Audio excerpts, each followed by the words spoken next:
6 p.m. in Bonalia subdivision, the Molo division of the Lithura region. Same time right here in Aquadwala. Good evening, ladies and gentlemen. This is a 6 p.m. edition of the Primetime Newscast on Equinoxe television. First, our major stories.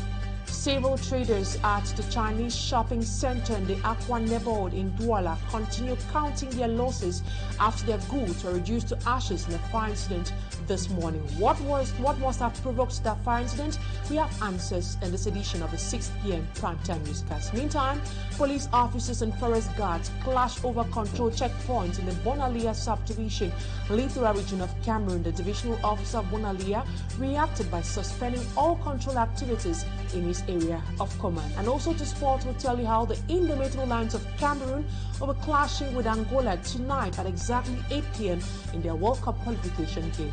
Those are major stories. Stay with us for details and more.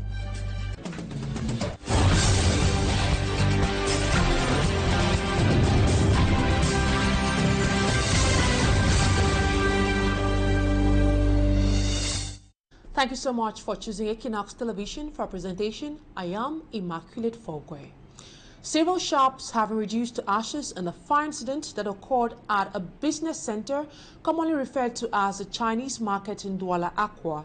Though the exact cause of the inferno is still not known, traders blame the fire on poor electrical connection. Cedric Chakutio takes us to Dush Municipal Market in this report. Bags and kitchen utensils are some of the goods that were reduced to ashes due to a fire outbreak which occurred in the early hours of Tuesday at Dush Municipal Market. Traders who came to open their shops around 6 a.m. as usual realized that the flames had consumed most of their goods. Mon collègue et moi nous étions au magasin parce que nous sommes arrivés le matin, nous sommes allés chercher la marchandise au magasin. My colleague and I were at the shop this morning so as to satisfy a client who was buying a good. We did not have the good, so we had to go and look for it. Le portail du magasin est électrique. On a donc fermé ça. Arriving behind, I heard shouting, "Oh fire! Oh fire!" I ran back to the shop and tried to off the fire, but I couldn't.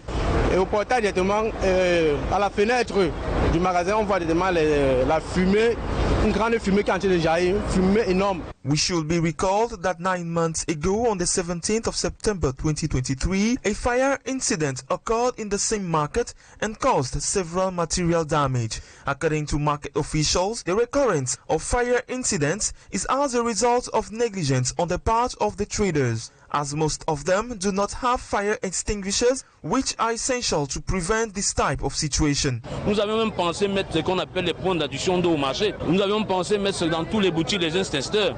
Nous avions pensé à faire beaucoup de choses pour sécuriser ce type de choses, mais sauf que la majorité des commerçants ont la sous-bourrée. J'interpelle aussi également les commerçants. I call upon traders. The last fire incident we had here, people cried. Today again they are crying. I, as a youth leader of the market, I always tell them the importance of having extinguishers, but no, they never listen. Alerted of the situation, authorities immediately descended on the scene to evaluate the damage. Meantime, investigations have been launched to determine the actual cause of the fire outbreak. And we stay in the city of Douala, where many people have been rendered homeless following a demolition exercise carried out in Yassa in the Douala 3 subdivision on Monday. Their houses were destroyed by agents of the Douala City Council within the context of instituting order in Douala and keeping the city clean. Innocent Aze tells us more. Accuse mon bailleur. On lui a avisé. A stranded lady with her 3 keys accusing her landlord for not taking measures to avoid them being victims of a demolition at Carrefour Yassa, Douala 3 subdivision, Monday morning. 2 weeks before the demolition, we reminded him, but he still stayed silent. Where do I go to with these children? She is just one of over 100 victims whose houses, constructed constructing mostly along the roads were demolished by the Douala City Council, who had served them a quick notice 4 months ago, but without a reminder. This man lying on a piece of plank with his arms crossed on his chest is not only stranded. You know, they see my age. I'm an old man. I'm the broom of my house, so see I got sleep also. His belongings are buried in the rubbles. Inside bed too to done. Save the bed. Don't march am so. Oh, we know the sing. Then few use them sing again. Now for him. After meditating while lying on the plank, he conceived this idea. I go take zinc cover for me. I sleep for her. For don't sleep. For my picking, I go send them for my brother.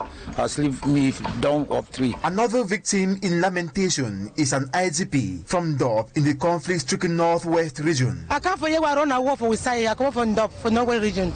I can't get that give me one room house. They don't do all things for house.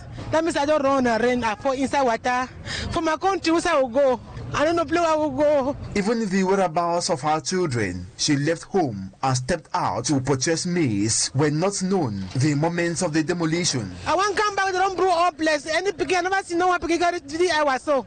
I don't know where they don't go. Some who struggled and retrieved some of their belongings vacated the area in search of a new place and shelter.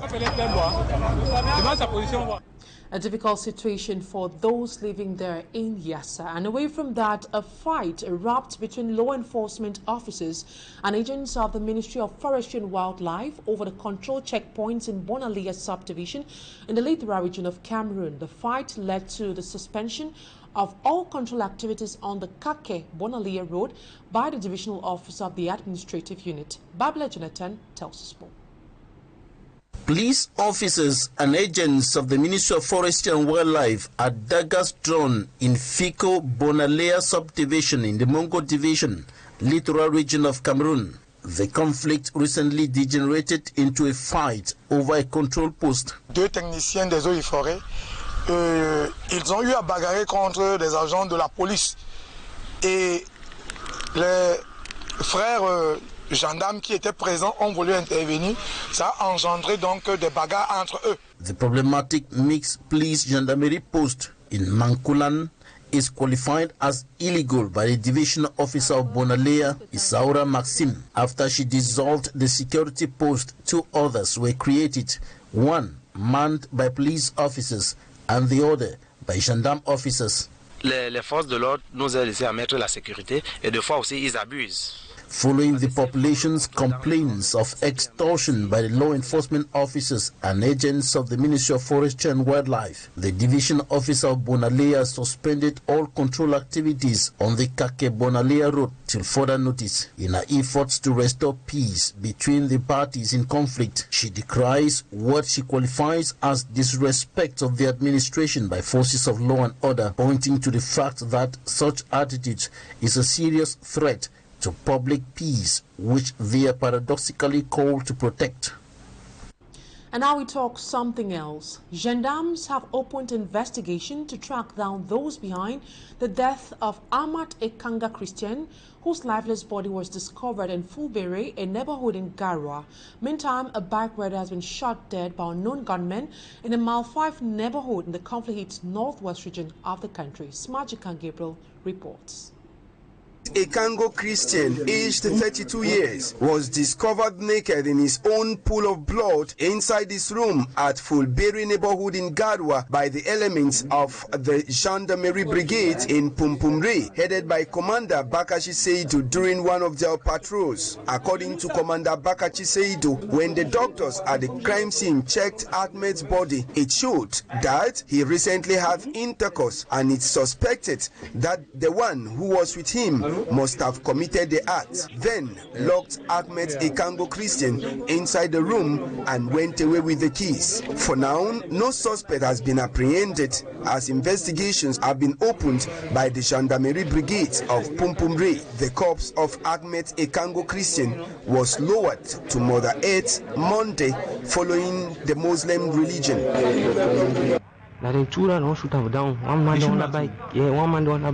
Elsewhere, lives continue to perish as the Anglophone crisis still waits for a real solution. It was with consternation that inhabitants of Mile 5 Bamenda met the lifeless body of a former Cameroon Baptist Convention worker by name Timothy. Reports say Timothy was gunned down by unknown gunmen who attacked him at the Mile 5 junction. Still talking about insecurity, rising insecurity continues to prevail in the far north region of the country. According to security forces, the situation could be blamed on the high consumption of drugs and other illicit products. In a bid to curb this growing phenomenon, officials of the Mora Gendarmerie Company in the far north region launched an attack that led to the arrest of a gang of women allegedly involved in drug trafficking. Asia Luciliengu is a lady on that story. Following a series of investigations and operations carried out by officials of the Mora Gendarmerie Company, an alleged gang involved in drug trafficking has been dismantled. The operation, headed by the Mora Company commander in Bunderi and Tukumberi, seeks to fight against drug trafficking and consumption in the Mayo-Sava division. Indeed, that's to the hard work we are doing on the field, help of course by the population in terms of provide information.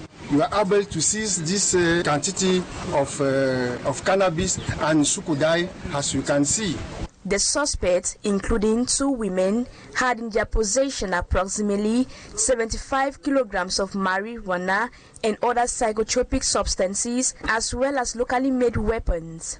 We can estimate the quantity at 75 kilograms, and the price, you can try to tell you that is 300,000 or 350,000. The Mora Company commander Nya Mark says drug trafficking in Mayo-Sava has taken another twist as women are more involved in the activity. Also, the security forces say at the time of the arrest, the suspects were about to trade with their clients. We have some information that the Ritilam came from Douala and Nigeria. We are also on the field to continue investigation. However, the security forces are calling on the population to be vigilant and collaborate with security forces. Asia Luciliengu reporting there. The Cameroonian embassy in Paris, France has been rocked by challenging sexual scandal. A top Cameroonian military official and attaché to the embassy in France is being accused by his own daughter of rape and incest. Fomi Amshong Sanda completes that story. A rape accusation qualified by many as a diplomatic scandal between Cameroon and France involves a Cameroonian top military attaché working at the Cameroon embassy in Paris, France. Accused by his 16-year-old daughter, French newspaper Le Parisien reports that the incident occurred on Saturday, May 25, 2024. The story went viral and later got trapped in a suspense as the accused highlights his diplomatic immunity. Concernant l'immunité soulevée, yes, diplomatic immunity is real. It exists. It has the powers to hinder any sort of judicial action. This convention guarantees 2 forms of immunity: immunity from execution and immunity from jurisdiction. Immunity from jurisdiction spares him from legal pursuit in France. Immunity from execution protects the property of a state from being used to satisfy the debts of that state to third parties. Another bone of contention is if diplomatic immunity applies to actions separated from official diplomatic activities. La fin de son immunité arrive au terme de son contrat. Maitre Augustin Gefak says a diplomat lost his immunity immediately his mandate expires or gets terminated. In another scenario, his host country can request the termination of his immunity from his country of origin. While detailed information regarding the issue remains uncertain to the general public, A judicial debate is thus open on the place and role of diplomatic immunity in the personal affairs of individual diplomats. The embassy recalls that Cameroon and France are states of law. Thus, the respect of the law and international conventions must guide every action between the two, irrespective of the nature of the case. And now out of the country, Malawi's Vice President Saulo Chilima and 9 other people died after their plane crashed in a mountainous region in the north of the region due to bad weather. While in Gabon, opposition leader Albert Ondo Osa continues to reivindicate what he qualifies as a stolen victory in the last presidential elections in Gabon. Mala Glory has the details. And we'll not be able to have that information coming out of the country. And now we take the sports. The indomitable Lions of Cameroon will be playing against Angola tonight at exactly 8 p.m. in their second World Cup qualification game after defeating Cape Verde 4-1. That's it for this first part. Talking Point is up next.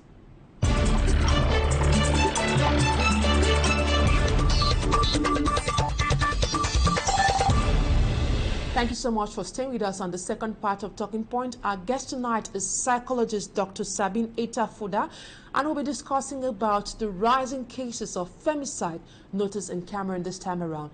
Good evening. It is a pleasure having you on Talking Point tonight. Thank you. Good evening, everybody. Good evening to your televiewers and everyone. Thank you. Another case of femicide recorded in Cameroon. A man burns his girlfriend and 2 other persons to death in the Bebe City neighborhood in the Douala 5 subdivision. The act was triggered by a matrimonial dispute. How can you... has become very toxic. And this toxicity makes that sometimes men or some women also beat their partners. And this violence can guide to death sometimes.